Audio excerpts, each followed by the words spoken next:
Oh, it's shaping up real nicely, ladies and gentlemen. My Forbidden Rite Pathfinder self-cast Poison is shaping up real nicely indeed. Welcome back, everybody. My name is Ace. This is the Wolves Go Roar channel.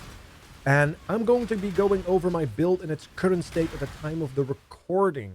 So be wary of that. I've been getting a lot of questions as of late from folk that are following me through POE Ninja, I imagine, as to why certain things are the way they are now, as they do not know that I am changing things, testing things, trying things out to find out which feels best, which things fit me the best, because everybody has like slightly different content they want to focus on and that they prefer, of course.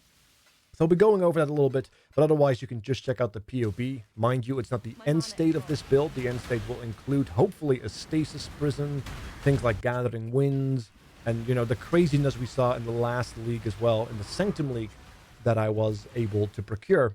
I still am struggling to procure that in this league because I've been doing so many tests, and if I just grinded currency, I would have been done already. But I have this weird thing when I play games where I want to have fun. So you have to forgive me for that, but we'll get to it in due time. Otherwise, let's get into the thick of it and talk a little bit about the build and go over it. With a new league comes new mechanics, so let's talk a little bit about how they affected us in this particular Crucible league. However, Sanctum did elevate our build significantly, so Crucible has a lot to make up for, and I'm afraid it's not seemingly going to do that very well. There's no super node that's going to elevate or enable some unique combinations like a Sanctum had for us. However, what we do get is a lot of nice number go up modifiers. Now, unfortunately, I've only been able to find a 4 mod that only has really 2 good mods. For example, the 15% increased explicit physical and chaos damage modifier is incredible, because if you have a good rolled primary, you can see the 38 chaos damage over time there becomes 43. The benchcraft goes from 53 to 60. It's really nice. Number go up. That's very lovely and satisfying. The Divine Blessing is, however, my favorite, because this is about the same strength as a level 20 Divine Blessing with quality, which allows me to move into my weapon, giving a little bit of a 4 link right here. And it allows my curse link to be put onto my glove, which allows me to benefit from the +2 socketed AoE gems on my despair and such, which is really, really good. And also adding some other neatness to it. We'll go over that in just a little bit, don't worry. In terms of the shield, that's where the real magic happens, I think, for our build. Because not only can we find really high flat life mods, which are really, really good, because we scale life incredibly effectively, as it increases our tankiness, as well as our damage.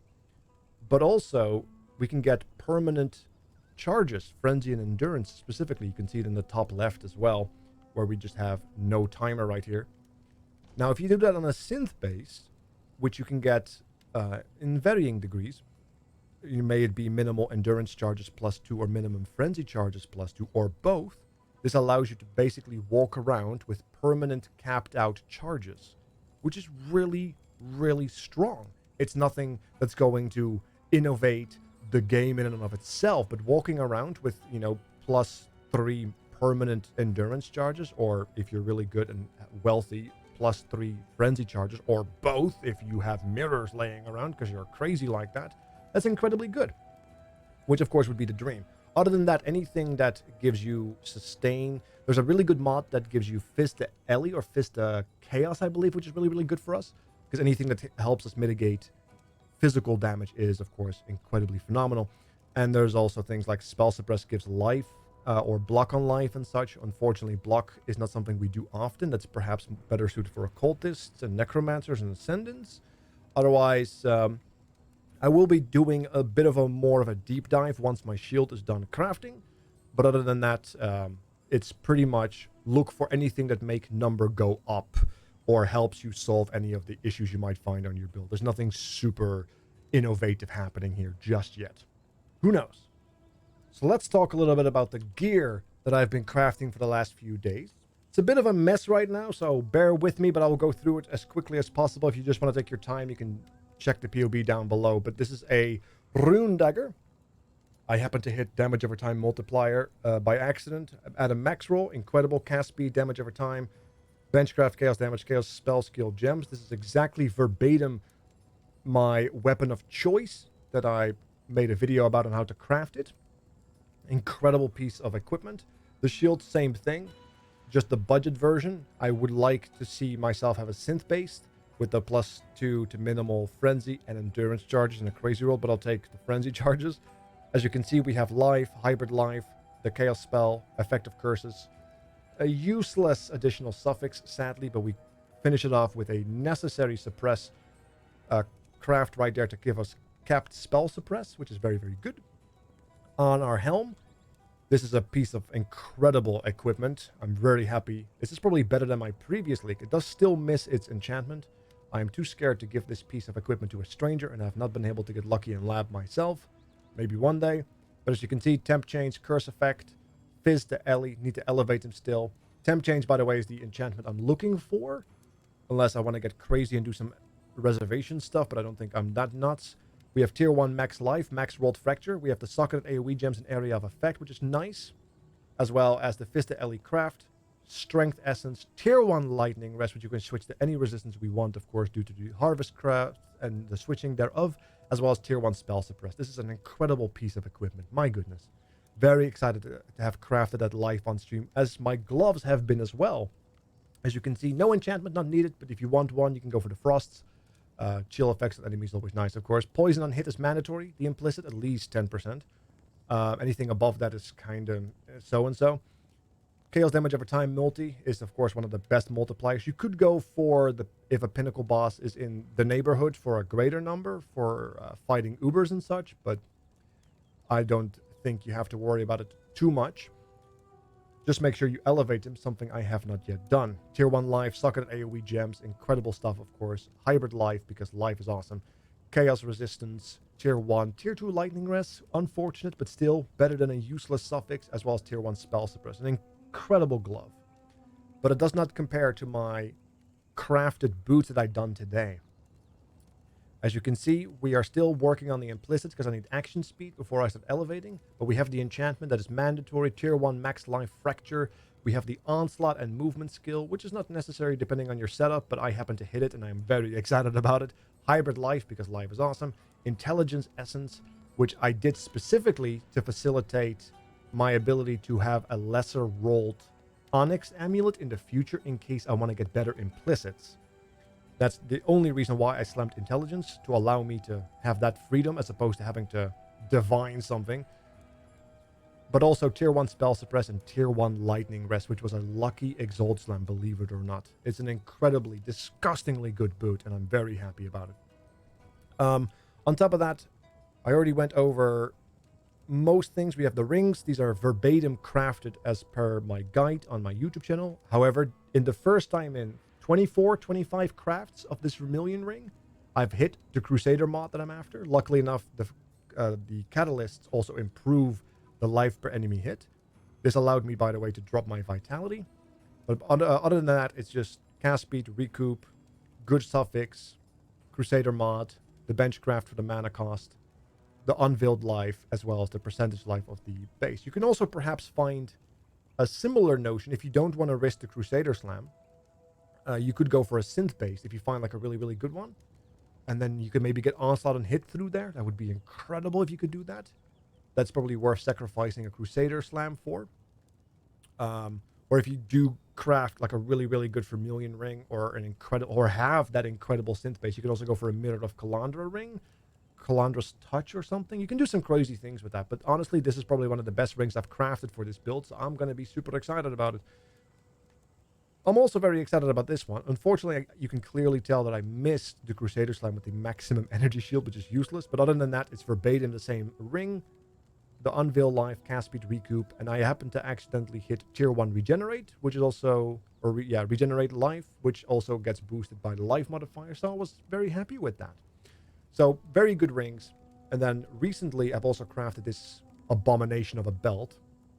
Max rolled, increase effect, above benchcraft life roll, because normally I would benchcraft life on it, but I rolled higher, so I'll take it. Max roll, Tier 1 Hunter, increased max life, Tier 1 Chaos Res, Tier 2 Strength, which is still incredible, by the way, Tier 2, because it allows me to get a little bit more freedom on that necklace. as well as in tier 1 increased flash charges gained, which is incredible. This is a disgustingly good belt, especially with the enchantment on it from the dedication of the goddess. This allowed me to run a super juiced Progenesis, basically, as a result, as well as a Taste of Hate. All very well rolled. Max rolled on the most important mod here. Be wary of that. They're both up full time. As you can see, my flasks have been going, and they have not been running out. We have a Quicksilver here, with the reduced mana cost of skills during effect, as well as a Dying Sun, as you can see here, that is perfectly rolled, with 28% quality, with the special enchantment reused at the end of this flask effect, because otherwise this brat doesn't want to stay active all the time. It's such a hassle to work with the Dying Sun permanent up, but I got there, and I will teach you how to do it as well. If I want permanent Quicksilver, if I'm okay with not being able to move around very quickly, I could go for a permanent buffed Onslaught effect, which is really, really good, which definitely allows me to move around a little quicker once it fills up and actually starts functioning. Unfortunately, we did drop the Alchemist as a result, so we lose everything. Hold on, there we go. We're back in the cycle. We move around a little quicker because of a super juiced Onslaught, because in 3.2 they made the buff affect the Onslaught from the flask. The unfortunate problem, however, is that you don't have Quicksilver. So if you're willing to move around with a faster attack and shield charge, which is very easy to attack in, I'll go over that in just a little bit, you can have permanent Onslaught, which means you don't have to do it through gems like I have done, or rely on it on mapping with the kill boot and then not have it on bosses. This is the best way to use a movement skill with Silver Flask, is the best way to do things. I am just mapping a lot and I can't be bothered. I do not like shield charge or whirling blades. I can't stand them. I hate myself for them. Anyway, that's kind of the gear. Just a small shout out to the Stygian belt, which I do think is the better version if you don't have a stasis prison or don't want to work towards a stasis prison. It's just a very difficult thing to craft. As you can see, 2 good resistances, tier 2 elemental resist, tier 1 chaos res, reduced flash charges used tier 1. Missed the Hunter Slam for life, but I get the flash charge when you deal crit, which is okay for uptime if you're still struggling with that, and then also increased effect, which allows you to get a nice facing jewel through that means with some life, maybe a corrupted blood immunity through here, which is what a lot of people do, and that's probably the recommended way of doing it if you are not setting up for a stasis prison like I am right now. And then you can also run, as opposed to 3 unique flasks with 1 magic flask, you can roll 3 magic flasks with 2 unique flasks, and then you can get mana cost, but also increased cast speed, which is more damage, as well as regeneration. I find that the difference between Stygian and Micro Distillery pretty much comes down to, if you want to be tankier, go Micro Distillery, plus better clear because of the Dying Sun. If you want to be slightly faster and have slightly more single target damage, go with the Stygian. That's pretty much kind of what it balances out to on, depending on how you set up everything else. Speaking of, let's talk about the other stuff. Once you have your gear pieces, it's time to fill them with nice little gems. Now, let's go about some of my choices here based on my current iteration of my build, and as to why I have done these things. Now, the weapon is pretty straightforward because of the Crucible tree and the Divine Blessing right here. We are forced to use Inspiration, Haste, and Increased Duration on the weapon, which allows us to do something interesting that we normally would not be able to. Normally, you would have to sacrifice something to get an extra gem into your curse link. You know, your Despair, your Cast and Damage Taken, and Temporal Chains. Normally, you would run an Enfeeble right here as well once you have the Corruption right here on your neck piece, your amulet. However, we don't have that, so we can play around a little bit. I opted for a down-leveled Arcane Surge, which allows me to get actual cast speed, which is really good. We don't have that normally, and now we have 15% more cast speed than we had last league as a result of that, which is very, very cool. Now, granted, this is only possible because our curses actually cost mana. Once we start casting, our curses are the only things that cost mana, 15 and 17 mana respectively.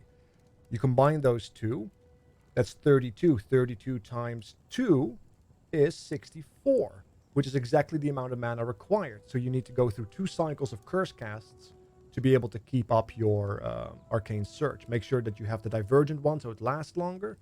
And then while you're mapping and everything is going right and everything is going okay, you can see there's my Arcane Surge. And I'm just moving around. It should automatically replenish itself. There it is. But as you can see, we are cutting it a little tight, so maybe it's even wiser to go lower if you want to run the Arcane Surge. It's one of the things I'm testing right now. You can also tech in maybe a Hex Bloom support, which allows you to spread your curses in case you want to do more high-density mapping and you want to blow up the entire screen. You can do that if you want to. You can also make this a red socket and tech in Immortal Coal if you're feeling a little squishy, because then you just have an automated Immortal Coal going. Mind you, the Immortal Coal does not consume the endurance charges, so it's a base Immortal Coal, as my endurance charge is permanent. You can also go for an Anomalous Dread banner if you have an Enlightened 5 or like to spec into more Aura effect, because the Anomalous effect makes the enemy do less damage and makes them be less accurate. You can do some quite interesting things with that, especially if you have sockets free and you do an Awakened Generosity on that, in which point you can also affect the range units with that same Dread Aura debuff. Very, very good. Just make sure that if you do Awaken Generosity, it doesn't apply to you anymore, so it doesn't count as your buff. So if you run something like this Reservation Mastery for 8% increased damage, it doesn't count towards that because it no longer affects you after all. Right now, I'm just using Arcane Search to crank up my single target, but you can do whatever you want here. It's up to you. You can even switch your cast and damage taken link here and then put your curse link back into the shield and use that. Speaking of, Purifying Flame, Frostblink for my movement skill, of course, and cast when damage taken. And this may seem weird, and it is. This is not supposed to be here. Normally what you do is you run your faster attacks there with your shield charge or your Whirling Blades, and then you pack in a Quicksilver, and then you have Permanent Onslaught that is juiced. You can use better gems than I currently have in my Atlas tree, or my passive tree. And then you can just walk around with shield charge. I just can't stand shield charge, so I have built around my preference, not build around what is best. So if you don't mind shield charge, put the Silver Flask in, and don't meme in your boots like I have. I'll show you. GMP, cast when damage taken. Forbidden Rite. Yeah. What I've done is I've doubled up on my Forbidden Rite, so I've become a more deadly sprinkler. As you can see, my primary Forbidden Rite benefits from GMP and my Dying Sun, and then I have 2 Forbidden Rites on my cast and damage taken that just kind of sprinkle around me, and if there's enemies around me too, they will focus on them, as well as kill off any Strangulars. Not necessary. I'm just memeing with this. This is completely unnecessary. If you, however, want to do something else, for example, if you don't run a Dying Sun, and you don't have a Stasis Prison, you probably don't want to run Forbidden Rite at all. You want to run a different setup, because you might be able to spec into Undertaker here by either taking the Impossible Escape Pain Attunement, and then you can get a massive bonus to regen as well as damage, because you can achieve that with a cast when damage taken link with Spell Cascade, Volatile Death, as well as Divergent Desecrate. These are homing balls that are going to be up permanently due to your Desecrate combo, which means you're consuming corpses, so your buff is going to be up permanently.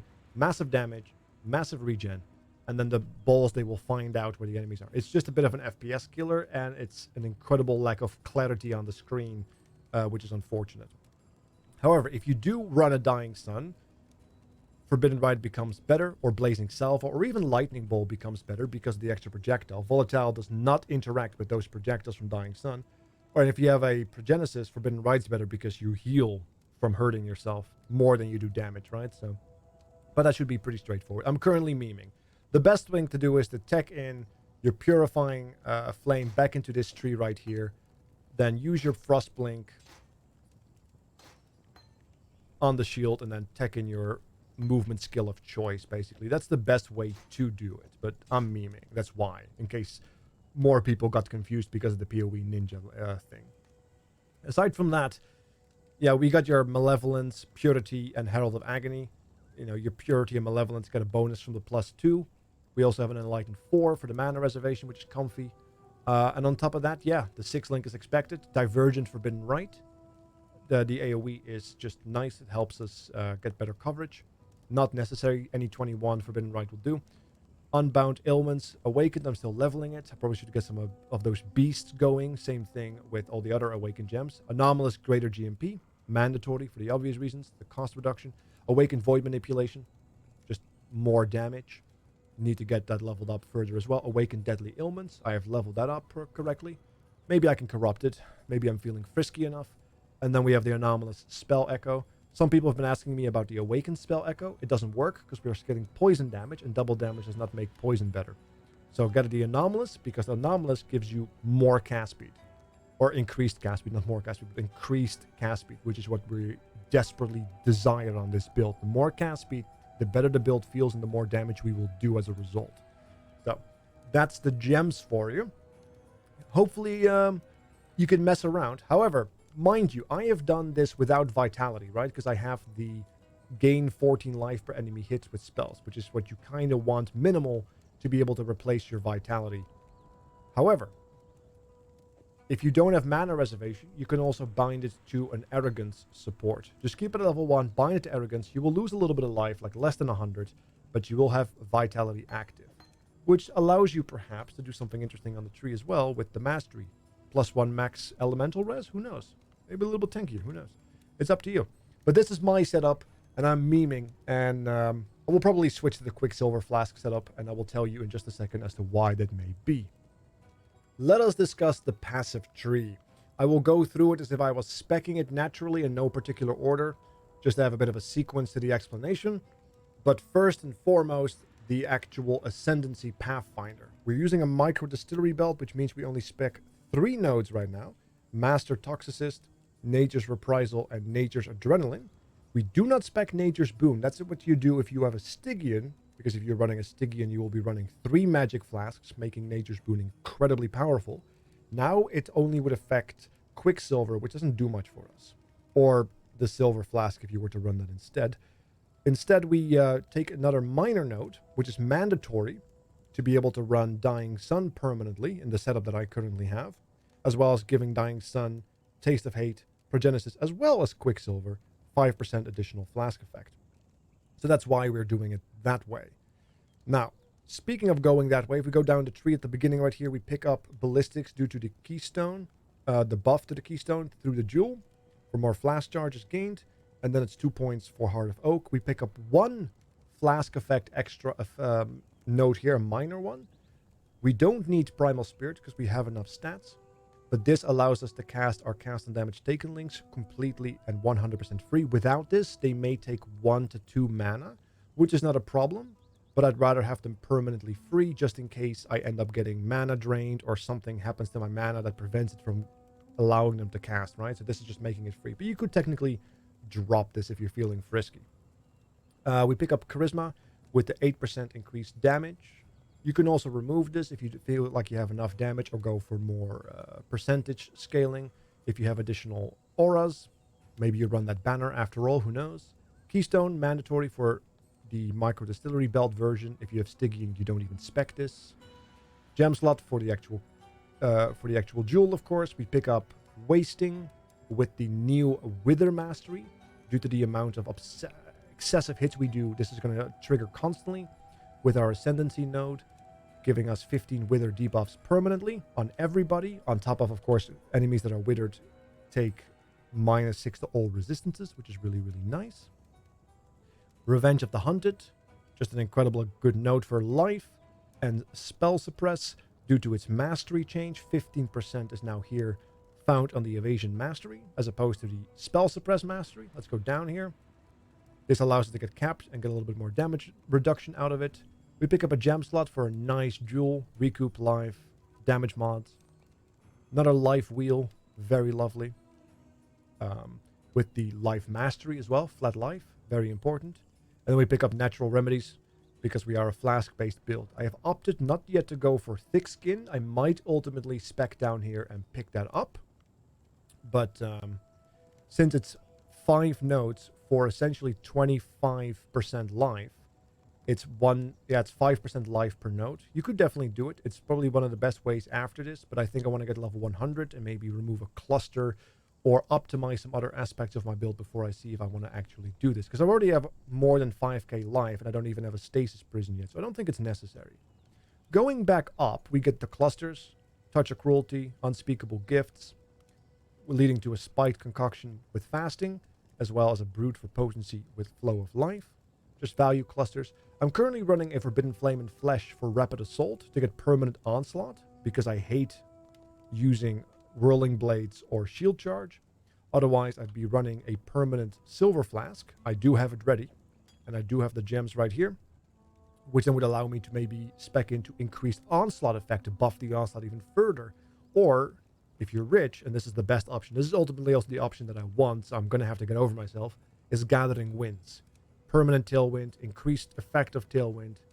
It is the best option, but also the most expensive option. So I'm just using this as like a bit of a placeholder, basically. We also have Careful Conservationist. Now, our flasks are up permanently. They've been going this entire time, pretty much, as long as I don't mess with them. And we haven't critted because there's nobody to attack. So we're going to get even more flask charges gained than we have right now. So technically, if I'm fighting, I can technically drop 2 clusters maybe and get a lot of points back. But I have to critical strike every 4 seconds. Now, that's not difficult if there's something to fight. But there has to be something to fight. So I don't know. There's optimization to be done here. But right now, it's up forever without even having to crit. So if we crit, we're getting more cycles, which means more healing through the mastery, as well as more removal of maim and hinder. Now, of course, if you have a stasis prison, you just rip this out because it's useless, because all the damage you take, you're already going to heal back anyway. Fatal Toxins, makes sense. Good mod. Faster poison, makes the poison feel good. Also poison chance. Life notes. Very valuable life notes. Definitely worth picking up.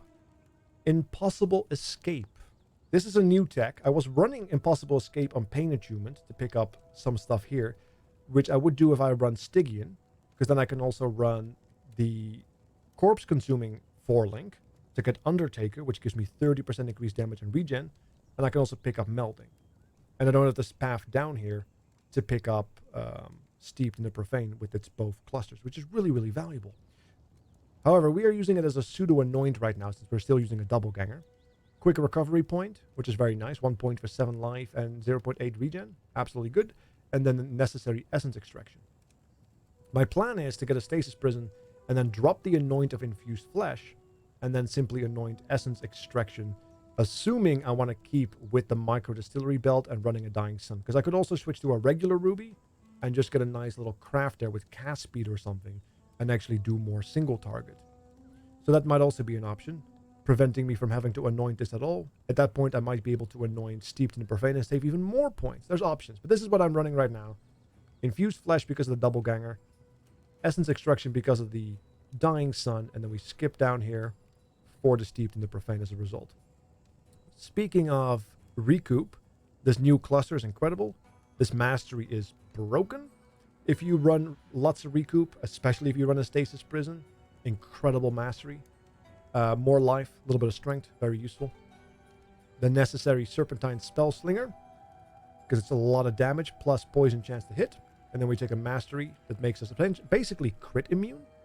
Incredible for us, since we are a poison build. 1 point for crit immunity onto everything we fight. That's incredible. We pick up the Whispers of Doom for the additional curse. We go the outside for area of skills because we're not self-casting our curses. And we don't reserve our curses. And we don't care about curse duration because we're constantly recursing anyway automatically. So we go to right side, pick up the Whispers of Doom. Normally we would take reduced extra damage from critical strikes by cursed enemies. But since we have this new poison mastery, it's even better, right? So we just switch those 2 points around and have even better crit immunity. Love that for this league. Another cluster, 3 points, Unspeakable Gifts, Unwavering Evil to deal with chaos, stuns, or at least stuns while we're casting, and Wicked Pal for just more damage and skill effect duration, and another minor cluster of Beautiful Potency with Flow of Life. I had another one here, an exact copy of this, but I removed that for extra points I could spec down here, which was more valuable to me. Another small jewel socket right here. This is the Blood Corruption Immunity. As you can see, it's very basic. A little bit of recoup, a little bit of damage, Nothing super exciting happening here. I can definitely improve upon this, but it's quite expensive. It's mostly here just for the corrupted blood immunity. And then we have a Watcher's Eye with the only note that's affected right now is the fizz damage from hits taken. It's cold. That's the only thing that's active because I'm no longer running Vitality, courtesy of my ring. So I'm actually in the market for maybe a double Purity, preferably, or a Purity with phasing while affected by haste for permanent phasing as well, which would be really, really comfy. Maybe unaffected by bleed if you're affected by malevolence. Anything useful, basically. I'm looking for 2 useful notes, but one of them at least has to be a physical damage from hits taken as elemental damage, cold fire preferred. And that's pretty much it for the tree. Hopefully it made sense. Any questions, let them know in the comments, or join the Discord and then find the Path of Exile channel, or hit me up while I'm live. Either way, thank you so much for watching. Make sure to hit that like button and subscribe, and I'll see you around. I'm out.